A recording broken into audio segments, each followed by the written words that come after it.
Ez a gipszplasztika, ami mellett állok, Körösi Csomát ábrázolja Zanglában, a 3x3 méteres kis cellájában a nyelvészeti munkája közben.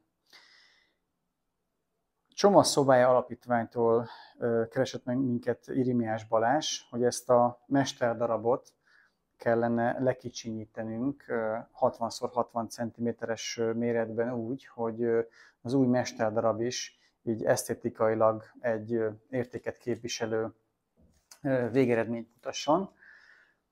A munkát először a magas felbontású Artec Leo kéziszkennerünkkel kezdtük. A teljes plastikát beszkenneltük, majd pedig a plastikán lévő geometriai torzulásokat digitálisan korrigáltuk, és ezt követően kezdődött meg a CNC-zés munkája.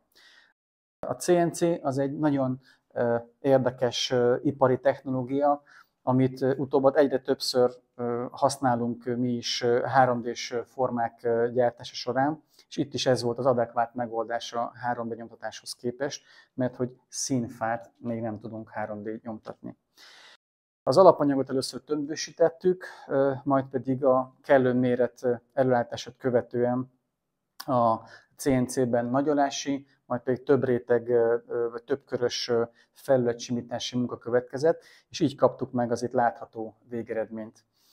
Azt gondolom, hogy ez abból a szempontból is egy izgalmas feladat, hogy két természetes anyag találkozik egymással, a gipsz és a fa. Látjuk a különbséget, hogy mutat gipszen és fán ugyanaz a plasztika, és van lehetőség még arra, hogy az apró pici részleteket a szobrászművész később még korrigálja a fa modellen.